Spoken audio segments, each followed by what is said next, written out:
I'm sitting down here with Jeff Amer. Am I pronouncing your last name right, Jeff? Yeah. Yes, Yeah. Amer. And it's my privilege and pleasure to be with you, Jeff, and to learn a little bit more about your Mussar story. So I wonder if you can tell me a little bit about when and how you began your Mussar journey, and where that path has taken you to now, how that has unfolded for you, for someone who might be wanting to learn more about Mussar. Okay, terrific. Thank you very much, Mo. So I guess my Mussar path probably began before I even knew the word Mussar, before Alan Marinas wrote his first book, Climbing Jacob's Ladder. Really? So in a sense, I was a spiritual seeker. Without going too far back in my personal history, in college, I went to an engineering school, but I also minored in philosophy, which is a rather strange mix, engineering and philosophy. So it tells you something about myself. And a lot of that philosophy was Jewish philosophy classes. And so there was this yearning for more about that. But yet on the same hand, I was very regimented, looking for specific answers for right and wrong, for yes and no, black and white in the engineering. Turned out I abandoned engineering and went into medical school and became a pediatrician. All right, so then I'll fast forward to about, I guess it was 18, 19 years ago now. I just happened to coincidentally bump into an article in the Jerusalem Report, not the Jerusalem Post, the Jerusalem Report, which was an interview with Alan Marinas. It mentioned Micha Berger, and it was about his book, Climbing Jacob's Ladder. And I read that article, and I was like, I need to read this book. So I ran out, got the book. And in the book, he refers to all the classic Mussar text, Mishalit Yesharim, The Path of the Just, Orchot Tzadikim, I was just, so I just ordered everything. I ordered everything and I read everything and I just immersed myself, and it was somewhat transformative. It took me probably another 5 years to realize, wait a second, I'm studying Mussar, I'm not practicing Mussar. And that's when I then started becoming involved with the Mussar Institute to put me on a path and a direction of practicing Mussar, not just intellectually understanding that there are character traits, midot, but that there's a way to implement a change in your life to be a better version of yourself. And so then I started taking the classes with the Mussar Institute, starting with the basics, working my way up through something called Manchim, the facilitator training program, then started facilitating at the annual Kala, as well as leading classes, what now I think is called 5 Steps, an introductory program, and pathways. So I've been facilitating all the while, still working on my own Mussar path. So that's the short answer, as long as that was. Wow. Oh my gosh, there's so much there. Each of those pieces could be an entire conversation. I guess the follow-up question I would have to that is, what advice would you give, or where would you steer someone who is new to Mussar, just starting out on their path, as maybe a first step they could take to explore more? You were saying how it was sort of by chance that you happened upon Mussar, and you, being the tremendous studious person you are, just took it all in. What would you say for someone who is approaching it anew now? Yeah, so certainly, Alan Marinas' book, Everyday Holiness, would be a great starting place. Okay. It maps out what Mussar is, the basic midot, and a basic approach to practice, if one just wanted to taste a little bit. Certainly, again, the 5-step program that Mussar Institute offers periodically, one can take that 5 weeks without, making a huge commitment. again, what I did was a little difficult because some of these texts, the ones that date back, to the 11th century, they're really tough to get through on your own. Again, so I would say, if you want to read, knowing that you need to implement it in your life, everyday holiness would be a good starting point, I would say. Great. I think that's always a good first step. For even for people experienced, it's good to look back at that book. Excellent. Thank you, Jeff. Okay, so going to practice, you said you started off studying Mussar and then you realized you needed to practice. How has your Mussar practice influenced your life, your interactions with people, your perspective? And maybe you can give us some insight into what your practice looks like or has looked like. Mm-hmm. So, again, the best way to know if practice is working is it's difficult to judge yourself. That's one of the very difficult things in Mussar, as well as life in general, is being an honest judge of yourself. So you need the advice and judgment of others. And when you start seeing your children and your wife noticing change and spontaneously telling you, hey, Dad, wow, that's not how you would have reacted a few years ago to X, Y, or Z. Then you're getting somewhere. So that's wonderful. Now, as far as the actual practice goes, as it's spelled out, in Alan's book and traditional Mussar, there are several components. There's the phrases that one says, intention phrases every day. So while I'm working on a particular midah, there'll be a phrase. And at this point, I find a lot of phrases within the Siddur, within the Tanakh, within the Torah and the writings, ancient writings that have meaning to me. So repeating those during the day, first thing in the morning, but then through the day repeatedly. Typically, I'll write them on a little index card, put it on the mirror in front of me when I'm brushing my teeth, but also in the car. So when I get in the car, I see it. Keep it in my pocket. So being able to periodically refer and fall back on that is really very, very helpful. Then there's the Kabbalot, certain small, doable little tasks that one sets for oneself.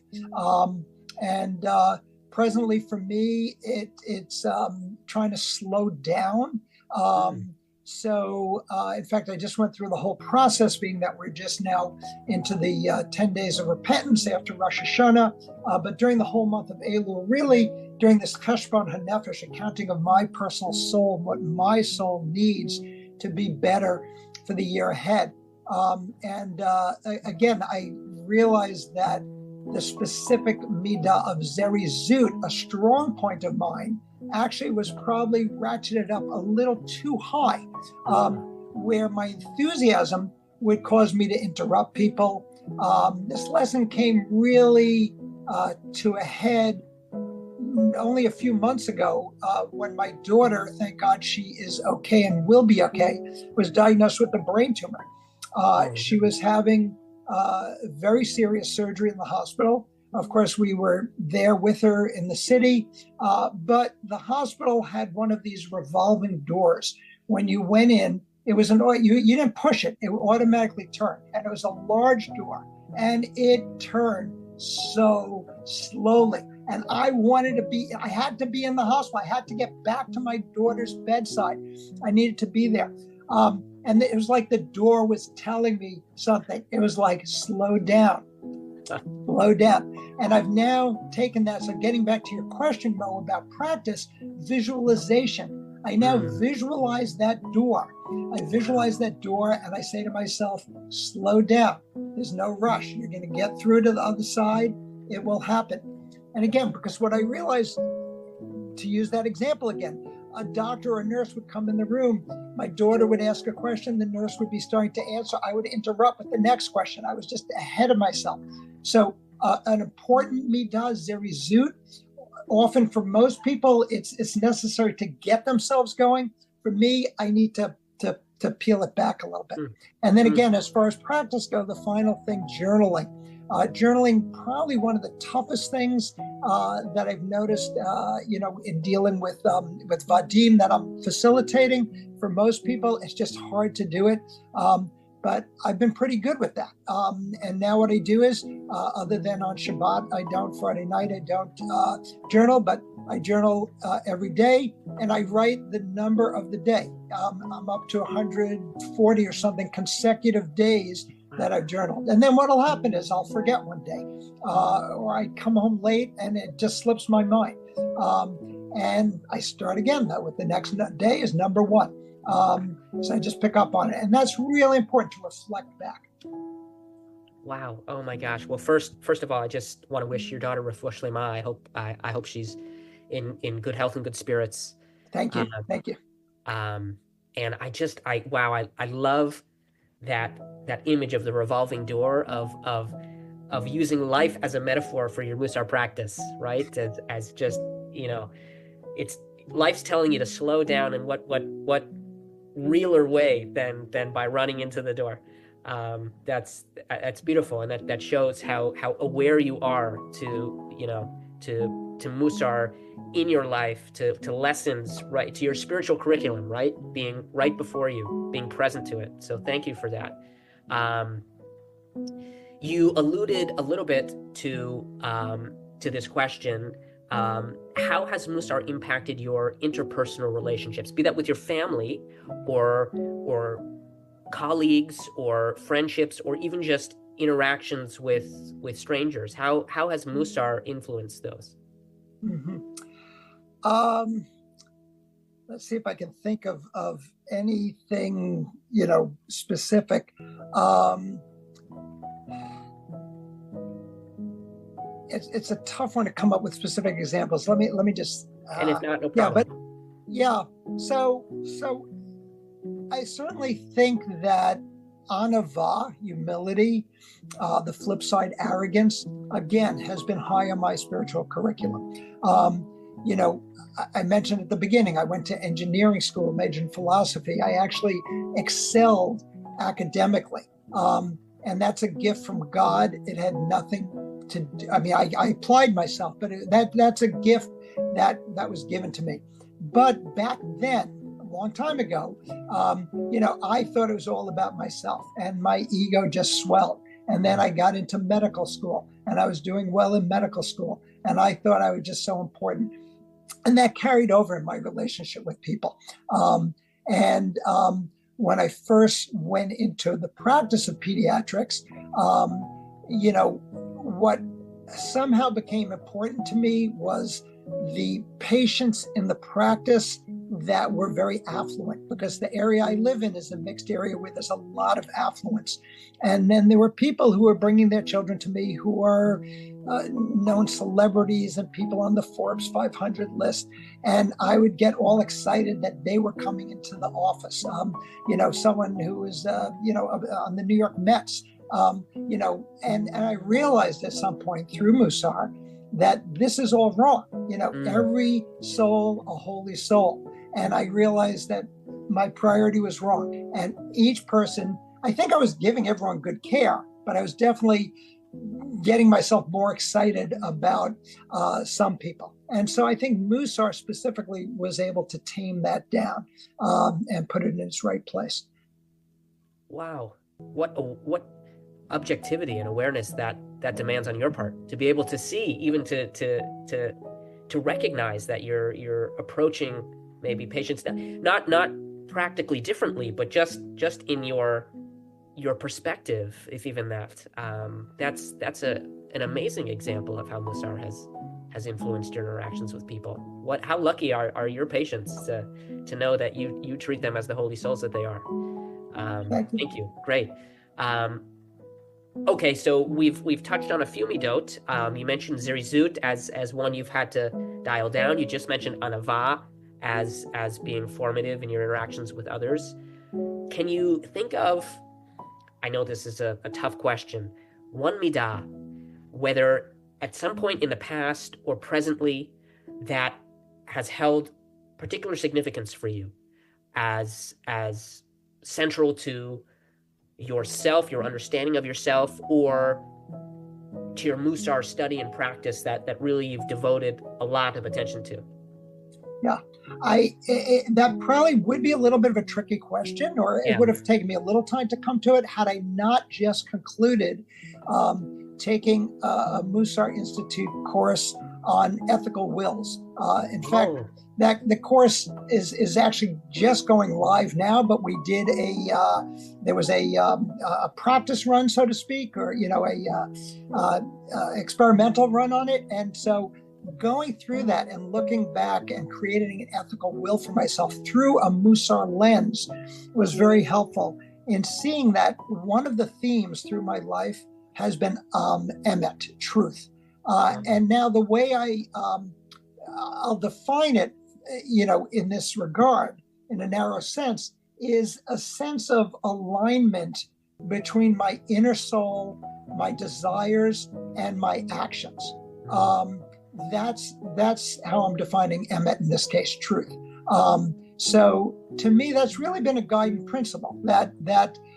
Again, that example I gave, it was because when I realized that there was a misalignment between my attitude towards certain people, that didn't fit with emet. That's not truthful. That's not being honest with oneself and with one's inner soul. So that, kind of brought me, back into alignment. And again, that's really what I think I strive for. And it's funny, I just, as I said, strive, there's people who are going to be involved with Mussar will eventually hear about Rabbi Eliyahu Dessler, and his book is called Strive for Truth. The Hebrew is Miktav Eliyahu, the letters of Eliyahu, but the English translation or the title they gave it is Strive for Truth, because it's really that's really what it's about. It's being truthful and honest to who you are and who you are meant to be. That's really the goal. You've changed how I now even understand that title of Strive for Truth. I see it now as sort of the project of Mussar itself, right? To make our insides match our outsides, and that is a pursuit of truth, right? Of truthfulness of our being. I see how that shows up in you and who you are and what you strive to be. Emet, I'll remember that. All right, here's the last question I have for you, Jeff. You've answered it in many ways so far, but maybe just to sum up, how did you become involved in the Mussar Institute in the many ways that you are involved? Maybe you could also tell me, among all of your involvements, what experiences or courses or va'adim or otherwise have been most impactful for you, and where, if at all, do you see your next step with either the Mussar Institute or with Mussar or with your own spiritual journey? Mm-hmm. There's a lot in there. There's a lot in there. I mentioned, again, my journey, my original journey, and the realization that I needed to get more involved with practice. So let me just tell you that Kala, meeting in person, because the Zoom thing is great, especially during COVID. My initial classes were distance classes. Back then, there was no Zoom. Skype was actually just first coming on the scene, but we were doing teleconference thing where you dial into a 800 number and you have to put in a code. So some of those first classes, actually, the first few were with Robert Barris, who still facilitates, and he's a wonderful, wonderful influence. So that was great. But when I went to my first Kala, which was in Pennsylvania, so not that long ago, in terms of the history of the Mussar Institute and all the Kalot they've had. But it was there that this is what happened. One of the meals during lunch, it was a lunch, and we had tables, and I made a point. All right, I didn't know anyone. Each day I'm gonna try to sit at a different table, meet a new person. And there was like kind of a curtain set up, and there were a few tables behind the curtain. So I went in there. I was like, oh, let me see what's going on back here. I'll sit with these people. And I was told, oh, I'm sorry. These two tables are just for facilitators for this meal. And I was like, oh. And then I said, you know what? I need to be on the other side of that curtain. I need to take that next step. And again, that was a while ago, but that was a transformative moment. And I can't necessarily put into words, what made me say that, what made me feel that, but I knew I needed to advance myself in that regard. That it wasn't just enough that I was doing Mussar for myself, which is a wonderful thing.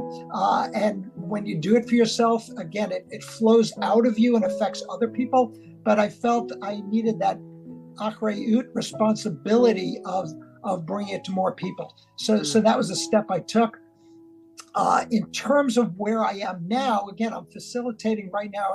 I'm facilitating 2 groups.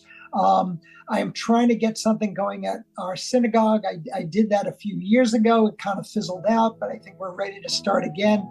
So again, for me, the journey is bringing me to try to spread this amazing thing called Mussar to more people. Alan Marinas talks about, spiritual orphans, and there are just people who are questing and looking, especially in these days for where there's so much strife in the world and so many problems, conflicts. People are looking spiritually for something. And for the Jewish people, we have something. It's there all along. That's the name of the book also, by the way. But, it's been there all along. And it's just a wonderful thing. So that's where I'm going for myself right now, Mo. Well, amen and Kenny Hiratzon to that, Jeff. I hope that this interview will do much to that effect, to show people the wisdom and the beauty of this tradition, as you do in who you are and in your teaching and in your facilitating. You've inspired me. I've for a long time been wanting to take that next step towards becoming a facilitator, and just haven't gotten around to it. But now I see it's a matter of achrayut, and I want to peek behind that curtain too. So thank you. You've just given me and everyone a wealth of wisdom to glean, and I'm deeply grateful for your friendship, for your partnership on this path. It's wonderful to know that we can walk alongside each other wherever we are on the journey. And you've taught me so much. No, thank you very much. And again, since it is the holiday season, Shana Yoter Tova, a better and a good year for everyone. Shana Yoter Tova, and a Gamar Tov to you, Jeff.